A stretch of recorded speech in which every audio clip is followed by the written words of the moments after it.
नमस्कार, महाविद्या चैनल में आपका हार्दिक स्वागत है। और आज हम चर्चा फिर से एक बार ये करेंगे कि कोई ऐसा प्रयोग बताया जाए, प्रयोग जिससे कि सर्व कार्य सिद्धि हो जाए, सर्व कार्य सिद्धि हितार्थ या सर्व कार्य सिद्ध हो जाए। तो उसके लिए एक बहुत ही चमत्कारी प्रयोग है जो मैं आज आपको दूंगा। और देखिए, मेरा ये मानना है कि आजकल आदमी बहुत कंफ्यूज रहता है कि मैं इसकी पूजा करूं, मैं फिर उसकी पूजा करूं, फिर मुझे सफलता नहीं मिल रही है तो मैं अब किसी की नहीं कर रहा हूं, अब इसने ये कर दिया उसने। देखिए, ऐसा न करिए। आप जिसकी भी पूजा करते हैं, किसी की भी आप पूजा करें या ना करें वो आपके ऊपर है, लेकिन यदि किसी की आप करते हैं, यदि आप एक हिंदू हैं, एक सनातनी हैं आप, तो आप अवश्य ही किसी न किसी की आप पूजा करते होंगे, किसी न किसी को मानते होंगे। तो जिसको भी आप मानते हैं वो सर्वगुण संपन्न होता है, यानी कि उसमें वो हर चीज़ आपको मिल जाती है, चाहे वो धन से संबंधित हो, चाहे वो किसी कष्ट से संबंधित हो, चाहे वो किसी रोग धोग से संबंधित हो, चाहे सर्व कार्य सिद्धि से संबंधित हो, चाहे किसी को मारन स्तंभन मोहन के।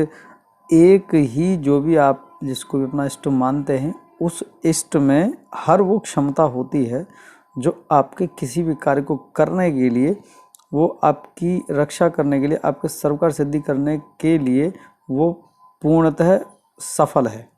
वो सब भी देवी या देवता में होती है।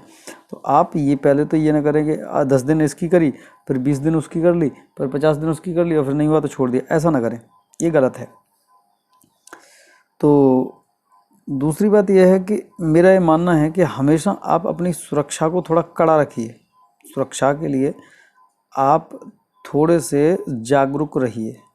बिल्कुल ठीक है, यदि कोई परेशानी ही नहीं है, सब आपको लगता है सब ठीक है ठीक है, लेकिन ऐसा नहीं है। परेशानी किसी भी रूप में कभी भी आगे खड़ी हो सकती है। तो आप कोई भी एक साधना ऐसी करके रखिए कि आप उसको रोज़ नित्य आप करें और सुरक्षा आपकी बनी रहे, कोई अड़चन परेशानी ना आए, तो वो आपको परेशान ना कर पाए। एक या दो ऐसी आप रखिए करके, और उसके बाद फिर एक ही देव को आप पकड़ के चलिए, मान के चलिए, इष्ट को मान के चलिए, तो वही आपके सब कार्य सिद्ध कर देंगे।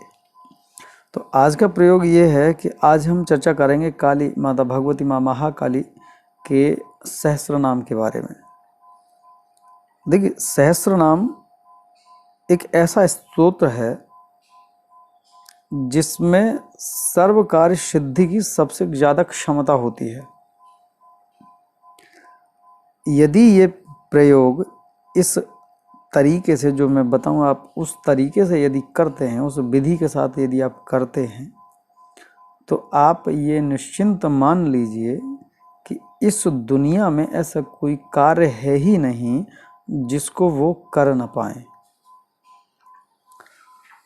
चाहे वो आप भूत बाधा प्रेत बाधा के चक्कर में हो, चाहे वो आर्थिक तंगी के आप चक्कर में हो, चाहे ग्रह कलेश बाधा के चक्कर में हो, कलेश के चक्कर में हो, किसी भी तरह की परेशानी अड़चन किसी भी तरह की आ रही हो, आप ये प्रयोग यदि करते हैं तो कोई भी स्थिति हो, कैसी भी अड़चन हो, वो आपको उससे निदान मिलेगा ही मिलेगा।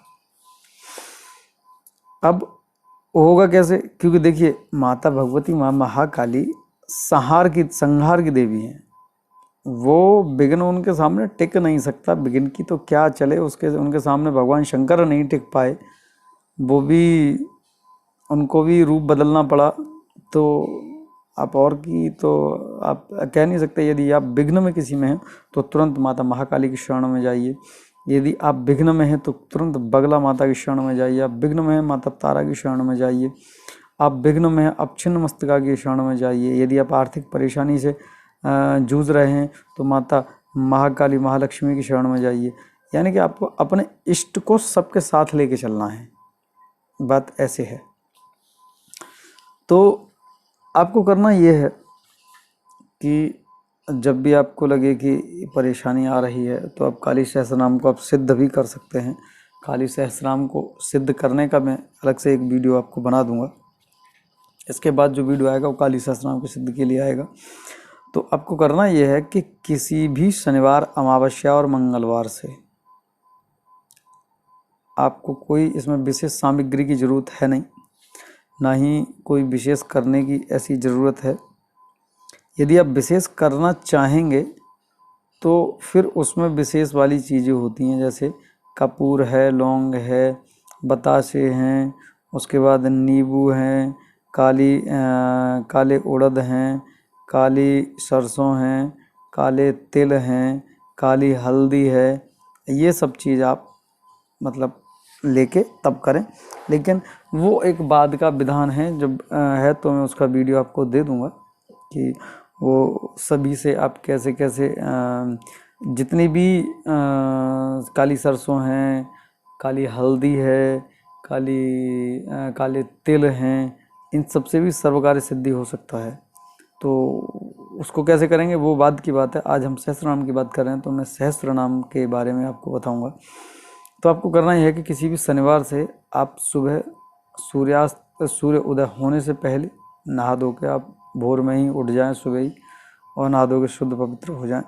उसके बाद माता के सामने जो आप नित्य पूजा अपनी करते हैं वो करिए। उसके बाद माता के सामने आप धूनी लगाइए, गूगल की आप धूनी लगाइए जिससे धुआं उठता रहे। और आप दीपक एक सरसों के तेल का जलाइए, और आप वहाँ पे एक बताशे पे कपूर रखकर एक लौंग का भोग दे दीजिए माता को। और आपकी जो भी मनोकामनाएं उसके लिए आप संकल्प लीजिएगा। और संकल्प लेने के बाद, संकल्प मैंने कई सारे वीडियो में पहले बताया हुआ है कैसे लेना है, एक जनरली संकल्प है, आप वो सभी लगते हैं कि सभी लोग शास्त्रोक्त संकल्प नहीं ले सकते हैं, वो संस्कृत में होता है। तो आप वो संकल्प ले लीजिए, और संकल्प लेने के बाद आप 1 पाठ, 3 पाठ या 5 पाठ आप नित्य करिए, सुबह और शाम। आप ऐसा भी कर सकते हैं कि मान लीजिए आपको 11 पाठ करने हैं, तो आप 5 पाठ सुबह कर दीजिए और 6 पाठ आप शाम को कर लीजिए। लेकिन दोनों का टाइम वही है, सुबह का मॉर्निंग का टाइम है, सूर्य उदय होने से पहले आप सारा काम कर लें, अपनी पूजा खत्म हो जाए आपकी। और शाम को रात्रि 9:15 बजे के बाद आप कभी भी पूजा करें और आपका काम सफल और सिद्ध मतलब हो जाए, सफलता मिलेगी। ये हो जाए कि आपकी पूजा हो गई। ये आप लगातार देखिए कर सकते हैं, तो 40 दिन लगातार करिए। बहुत बहुत बहुत कि मैं कहूँ इतना ज़्यादा आपको फल मिलेगा इसका कि आपने सोचा नहीं होगा। नहीं कर सकते हैं तो आप 21 दिन कर लीजिए, उतना ही मिलेगा। उसके कम कर सकते हैं तो आप 11 दिन का संकल्प ले लीजिए और फिर कर लीजिए, लेकिन 11 दिन से कम मत करिएगा। बाद में जब जैसे 11 दिन हो गए तो 12वें दिन आप किसी भी मंदिर में कुछ भी दान कर सकते हैं, यदि हवन नहीं कर सकते हैं। और यदि हवन करते हैं तो माता भगवती माँ महाकाली के किसी भी मंत्र से आप 1 गोले का हवन कर दीजिए। और उसके बाद आप कुत्ते को रोटी खिलाइए मीठी। छोटे छोटे जो बच्चे होते हैं, जो लड़के होते हैं छोटे, उनको, लड़कियां होती हैं उनको आप उनमें प्रसाद वितरण करिए, बांटिए। और ऐसा नहीं कर सकते हैं तो आप मंदिर में आप दान कर दीजिए, जो भी खाने पीने की जो भी चीज़ आप दान करना चाहते हैं वो आप दान कर दीजिए। आपका प्रयोग ये 100% सफल होगा। और जिस भी कामना से आपने ये कार्य किया होगा, वो यदि आप 40 दिन करते हैं तो अगले 85 डेज में वो काम आपका 100% बन जाएगा। यदि आपने 21 दिन का आपने संकल्प लिया है तो 65 दिन में आपका काम बिल्कुल सही लाइन पर आ जाएगा बिल्कुल। और आपने 11 दिन का किया है तो 36 दिन के बाद या 45 दिन के बाद आपका काम 100% क्या 1000% एकदम ओके होगा। ये बहुत चमत्कारी प्रयोग है, मैं अक्सर इसको करते भी रहता हूँ और करना भी चाहिए। तो आज के लिए इतना ही। और आप सभी से सविनय विनम्र निवेदन है, जो भी मुझसे छोटे हैं, मुझसे बड़े हैं, मैं चाचा ताऊ मामा मामी, फूफा फूफी, मम्मी पापा, बहन बहनोई बहन, जो भी आप लगते हो मेरे, क्योंकि एक पत्नी को छोड़ने के बाद सभी से रिश्ता रहता है। तो आप जो भी हैं, आप प्लीज़ मेरे चैनल को लाइक करिए, शेयर करिए और सब्सक्राइब कर दीजिए, क्योंकि मैं भी आपका कुछ ना कुछ लगता हूँ। और मैं आपको इतनी गूढ़ जानकारी में यदि देता हूँ तो आपका ये थोड़ा सा फ़र्ज़ बनता है कि आप उस लाल वाले बटन को हिट कर दें ताकि मेरा चैनल सब्सक्राइब हो जाए। ज़्यादा से ज़्यादा शेयर करें, सब्सक्राइब करें। आज के लिए इतना ही। फिर किसी दिन आपके सामने उपस्थित होऊंगा एक नई जानकारी के साथ, एक नई सोच के साथ। तब तक के लिए खुश रहिए, मस्त रहिए और भगवती आप पे कृपा बनाए रखें। धन्यवाद, नमस्कार।